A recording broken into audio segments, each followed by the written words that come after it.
Do you have specific regimen that you follow in terms of how much of your time dedicated each week or each day to learning? I do. That's a really great question. You have to block out time. We get sometimes so busy we can't get anything done. I'm as guilty of that as anyone else is. But I get up every morning. I wake up early. I'd like to say I'm not even sure why. I just wake up. And then I like to read the news. I read the news mainly on like my iPad, my phone. I get very few printed periodicals anymore. But every day I read the Wall Street Journal, the New York Times, the Financial Times, and I like reading The Economist. And then, of course, I've got all the other little stuff like Google News and all that. So I just love reading the news, right? That's my personal hobby, if nothing else. Secondarily, I'll take and go in and I'll turn on the TV. I rarely ever have the volume on, but I love having Bloomberg and CNBC in the background.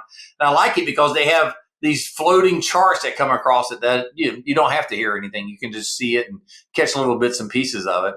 And I've been doing this for so long now, for most of my adult life, that I have a storehouse of knowledge that everything from where I went to school and what I learned there to this, it all builds on each other. So I know the pieces I like to read. So like in the Wall Street Journal, I love the A-head column, right? I've been reading it for years. It's always got an interesting thing, a take on it.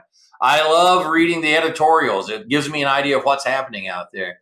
And then you're these different little, what I call bunny holes you can fall down. Like if you used to be called Twitter, now it's X. It's a great place to get quick news, but you can also get off track. And there's a whole lot of people out there maybe putting out things that are more hate and things like that.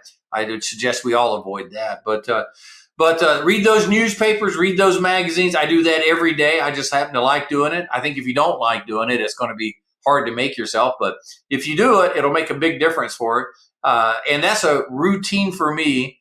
And that generally takes probably about 90 minutes of my day every day that I go through with it.